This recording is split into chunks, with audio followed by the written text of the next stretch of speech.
Assalamualaikum warahmatullahi wabarakatuh. Saya Nur Hasanah dengan nomor BP 17 10 25 20 27 akan mempresentasikan metode dan perspektif untuk deteksi penyakit tanaman dari kelas Bioteknologi Pertanian dengan dosen Dr. Hadiatur Rahma SSI MP. Ketahanan pangan global yang ditentukan oleh keseimbangan produksi dan permintaan pangan global telah menjadi isu internasional yang penting dalam beberapa tahun terakhir. Pada tahun 2008, kenaikan harga pangan mengakibatkan krisis global yang menyebabkan ketidakstabilan politik dan ekonomi di beberapa negara berkembang. Diperkirakan, permintaan pangan akan terus meningkat selama 40 tahun ke depan karena terus bertambahnya populasi manusia. Hama dan patogen memainkan peran penting dalam hilangnya tanaman di seluruh dunia.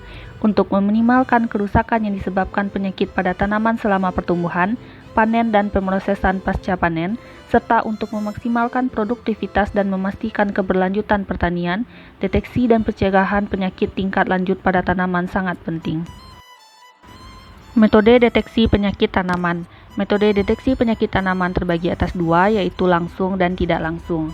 Metode langsung yaitu metode molekuler dan serologis yang dapat digunakan untuk analisis tinggi ketika sampel dalam jumlah besar perlu dianalisis.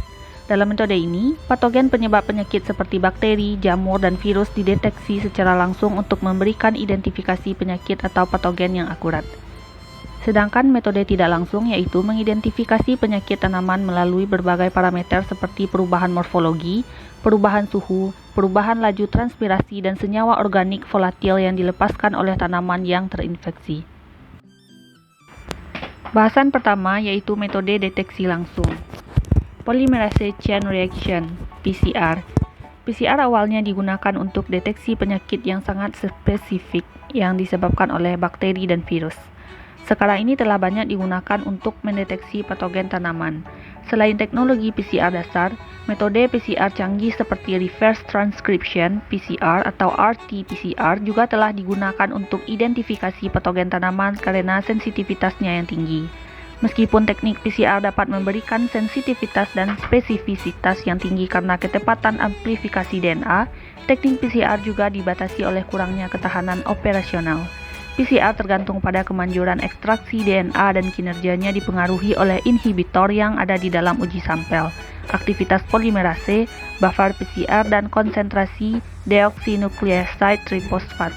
Penerapan PCR untuk deteksi patogen memerlukan perancangan primer untuk memulai replikasi DNA. Metode deteksi langsung berikutnya yaitu fluoresensi in situ hybridization atau FISH. Metode ini diterapkan untuk deteksi bakteri dalam kombinasi dengan mikroskop dan hibridisasi probe DNA dan gen target dari sampel tanaman. FISH dapat membantu mendeteksi infeksi patogen pada tanaman karena adanya urutan RNA ribosom spesifik patogen rRNA pada tanaman yang dapat dideteksi oleh FISH. Metode ini dapat digunakan untuk mendeteksi jamur dan virus serta bakteri endosimbiotik lain yang menginfeksi tanaman. Berikutnya ada enzim link immunosorbent assay atau ELISA, yaitu identifikasi penyakit berdasarkan antibodi dan perubahan warna dalam pengujian. Dalam metode ini, epitop target atau antigen dari virus, bakteri, dan jamur dibuat untuk mengikat secara khusus dengan antibodi yang dikonjugasikan ke enzim. Deteksi dapat divisualisasikan berdasarkan perubahan warna yang dihasilkan dari interaksi antara substrat dan enzim yang dimobilisasi. Kinerja ELISA dapat ditingkatkan dengan aplikasi antibodi monoklonal dan rekombinan spesifik yang tersedia secara komersial. Immunofluorescence atau IF. Ini adalah teknik optik berbasis mikroskop fluoresensi yang digunakan untuk analisis sampel mikrobiologi. Teknik ini juga dapat digunakan untuk mendeteksi infeksi patogen pada jaringan tanaman. Untuk teknik ini, sampel tanaman dipasang ke slide mikroskop di bagian jaringan tipis. Deteksi dicapai dengan mengkonjugasikan pewarna fluoresen ke antibodi spesifik untuk memvisualisasikan distribusi molekul target di seluruh sampel. IF telah digunakan untuk mendeteksi infeksi jamur pada tanaman bawang merah. Selain itu, IF juga telah dikombinasikan dengan teknik lain seperti FISH untuk Solanum dulcamara yang mendeteksi penyakit busuk mahkota pada kentang. Arus sitometri. Flow cytometry atau FCM adalah teknik optik berbasis laser yang banyak digunakan untuk penghitungan dan penyortiran sel, deteksi biomarker, dan rekayasa protein. FCM digunakan untuk identifikasi cepat sel, sementara sel melewati alat deteksi elektronik dalam aliran cairan. Keunggulan dari teknologi ini adalah kemampuannya untuk mengukur beberapa parameter secara bersamaan. FCM telah terbukti efisien untuk mendeteksi bakteri yang terbawa tanah seperti Bacillus subtilis dalam kompos jamur. Berikutnya metode deteksi penyakit tidak langsung. Yang pertama adalah termografi. Termografi memungkinkan menampilkan perbedaan suhu permukaan daun dan tajuk tanaman. Penyakit yang dihasilkan dapat dipantau melalui tampilan termografi dan jumlah air yang mengalir dapat ditentukan tanpa dipengaruhi oleh suhu eksternal. Termografi juga merupakan alat yang menjanjikan untuk memantau heterogenitas infeksi patogen yang ditularkan melalui tanah. Namun, penerapan praktis termografi untuk pemantauan penyakit terbatas karena sensitivitasnya yang tinggi terhadap perubahan kondisi lingkungan selama pengukuran. Teknik tidak langsung berikutnya adalah penggambaran fluoresensi. Dalam teknik ini, fluoresensi klorofil diukur pada daun sebagai fungsi dari cahaya datang dan perubahan parameter fluoresensi dapat digunakan untuk menganalisis infeksi patogen berdasarkan perubahan pada peralatan fotosintesis dan reaksi transport elektron fotosintetik. Teknik hiperspektral. Penggambaran hiperspektral dapat digunakan untuk memperoleh informasi yang berguna tentang kesehatan tanaman pada rentang spektrum yang luas antara 350 sampai 2500 nm. Penggambaran hiperspektral semakin banyak digunakan untuk fenotip tanaman dan identifikasi penyakit tanaman di pertanian skala besar. Teknik ini sangat kuat dan memberikan analisis data penggambaran yang cepat. Selain itu, kamera penggambaran hiperspektral memfasilitasi pengumpulan data dalam 3 dimensi dengan sumbu X, Y, dan Z untuk spektral yang berkontribusi pada informasi yang lebih rinci dan akurat tentang kesehatan tanaman di wilayah geografis yang luas.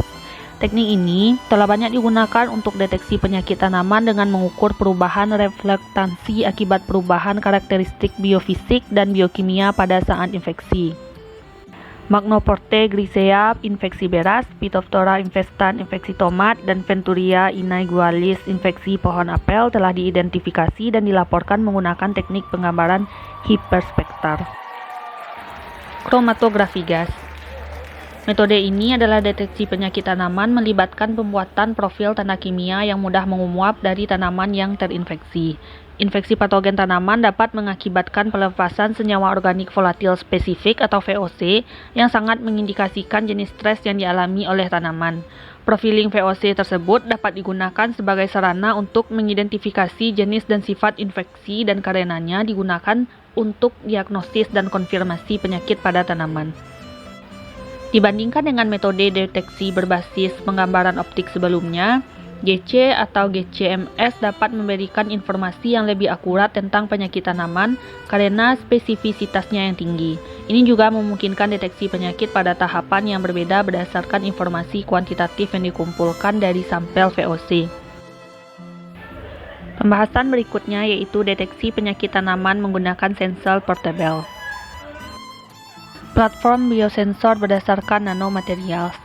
Partikel nano menampilkan sifat elektronik dan optik yang menarik dan dapat disintesis menggunakan berbagai jenis bahan untuk aplikasi elektronik dan penginderaan. Berbagai jenis struktur nano telah dievaluasi sebagai platform untuk imobilisasi elemen pengenalan bio untuk membangun sebuah biosensor. Imobilisasi elemen biokognisi seperti DNA, antibodi, dan enzim dapat dicapai dengan menggunakan berbagai pendekatan termasuk adsorpsi biomolekul, perlekatan kovalen, enkapsulasi, atau kombinasi canggih dari metode ini. Partikel nano telah digunakan dengan bahan biologis lain seperti antibodi untuk mendeteksi Xanthomonas axonopodis yang menyebabkan penyakit bintik bakteri. Immunosensor optik berbasis nanopartikel telah dikembangkan untuk mendeteksi penyakit carnal bone pada gandum menggunakan resonansi plasmon permukaan atau SPR. Biosensor berbasis antibodi. Biosensor berbasis antibodi memberikan beberapa keuntungan seperti deteksi cepat, peningkatan sensitivitas, analisis real-time, dan potensi kuantifikasi. Biosensor berbasis antibodi memiliki nilai tinggi untuk deteksi patogen tanaman pertanian. Biosensor memungkinkan deteksi patogen di udara, air, dan benih dengan platform berbeda untuk rumah kaca, penyimpanan di lapangan, dan pasca panen dari prosesor dan distributor tanaman dan buah-buahan. Prinsip pembentukan imunisensor berbasis antibodi terletak pada penggabungan antibodi spesifik dengan transducer yang mengubah peristiwa pengikatan atau pengikatan spesifik antibodi yang dimodifikasi pada biosensor dengan antigen, misalnya patogen yang diinginkan, menjadi sinyal yang dapat dianalisis. Biosensor afinitas berbasis DNA atau RNA. Karena kemungkinan deteksi pada tingkat molekuler, biosensor berbasis DNA memungkinkan deteksi dini penyakit sebelum gejala muncul. Penerapan urutan DNA tertentu telah banyak digunakan untuk mendeteksi bakteri, jamur, dan organisme hasil rekayasa genetika. Pengukuran elektrokimia digunakan untuk deteksi spesifik urutan DNA analit dengan biosensor berbasis DNA elektrokimia. Perubahan saat ini dengan potensial yang diterapkan konstan dapat dipantau dan digunakan untuk interpretasi hibridisasi DNA dalam biosensor DNA elektrokimia amperometri. Patogen bakteri dapat dideteksi dengan biosensor berbasis DNA karena urutan asam nukleatnya yang unik, yang dapat dihibridisasi secara khusus dengan probe DNA pelengkap. Biosensor elektrokimia enzimatik. Penggunaan enzim sebagai elemen biorecognition dapat memberikan deteksi yang sangat selektif dari analit target karena spesifisitas yang tinggi dari enzim terhadap analit. Enzim khusus untuk analit yang diinginkan dimobilisasi pada elektroda termodifikasi material nano. Deteksi amperometri didasarkan pada reaksi bioelektrokatalitik antara analit, target, dan elektroda yang menghasilkan sinyal listrik atau arus yang dapat digunakan untuk deteksi kuantitatif analit. Sinyal amperometri dapat diperoleh melalui reaksi elektrokimia berbasis transfer elektron langsung atau dimediasi. Studi sebelumnya telah menunjukkan bahwa beberapa fitohormon dikatabolisme oleh enzim redox, menawarkan prospek untuk menggunakan enzim ini dalam mengembangkan biosensor berbasis enzim yang sangat selektif untuk mendeteksi bahan kimia tanaman. Biosensor berbasis bakteriofag. Bakteriofag muncul sebagai alternatif yang menjanjikan untuk deteksi patogen karena sensitivitasnya yang tinggi, selektivitas, biaya rendah, dan termostabilitas yang tinggi. Setelah interaksi antara bakteriofag dan analit target, impedansi reaksi transfer muatan pada antarmuka berubah yang digunakan sebagai sinyal untuk deteksi. Bakteriofag telah terbukti berhasil dalam mengendalikan patogen tanaman baru-baru ini seperti Dikea solani, bakteri yang menginfeksi kentang dan tomat. Keuntungan menggunakan bakteriofag sebagai elemen pengenalan untuk biosensor adalah selektivitasnya yang tinggi dan biaya fag yang rendah. Lebih lanjut, dibandingkan dengan sensor berbasis antibodi, sensor berbasis bakteriofag lebih termostabilkan, yang memungkinkan pendeteksian dalam rentang suhu yang berbeda dan umur simpan yang lebih lama. Biosensor berbasis bakteriofag juga mampu membedakan patogen bakteri hidup dan mati yang mengurangi sinyal positif palsu selama pengukuran. Namun, pengukuran patogen dalam sampel nyata menggunakan biosensor berbasis fag dapat memakan waktu lebih lama karena persyaratan persiapan sampel yang kompleks.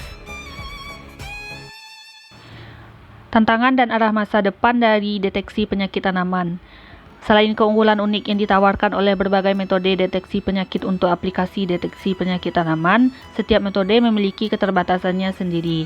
Setiap metode memiliki keunggulan dan kekurangan.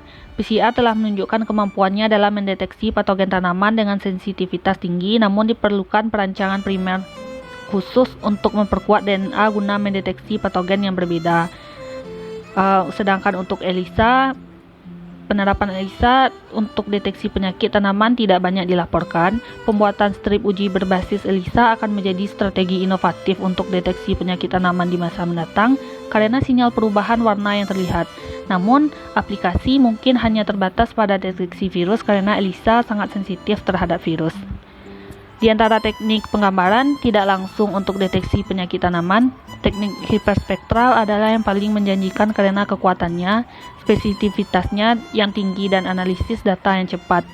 Penggambaran hiperspektral dapat diperoleh dengan menggunakan kamera yang dipasang pada kendaraan udara tak berawak atau UAV untuk mengumpulkan data di seluruh area pertanian yang lebih luas. Kesimpulan, pada artikel ini, penulis meninjau metode yang ada saat ini untuk mendeteksi penyakit tanaman yang disebabkan oleh patogen seperti bakteri, virus, dan jamur. Meskipun metode yang sudah ada seperti PCR, FISH, ELISA, dan IF, FCM, dan GCMS telah tersedia dan banyak digunakan untuk deteksi penyakit tanaman, metode tersebut relatif sulit untuk dioperasikan di lapangan. Di sisi lain, teknik penggambaran seperti termografi dan pencitraan fluoresensi meskipun telah digunakan di lapangan untuk deteksi penyakit, terbukti rentan terhadap perubahan parameter lingkungan dan kurangnya spesifisitas dari setiap jenis penyakit. Potensi yang belum dimanfaatkan dari berbagai biosensor untuk deteksi penyakit tanaman telah ditinjau secara komprehensif dalam artikel ini. Munculnya nanoteknologi telah menghasilkan kemajuan biosensor yang sangat sensitif karena teknik fabrikasi nano modern. Kekhususan biosensor dapat ditingkatkan dengan menggunakan enzim, antibodi, DNA, dan bakteriofag sebagai elemen pengenalan spesifik. Sekianlah presentasi dari saya ucapkan terima kasih untuk perhatiannya. Jika ada kekurangan dalam presentasi ini, saya mohon maaf. Assalamualaikum warahmatullahi wabarakatuh.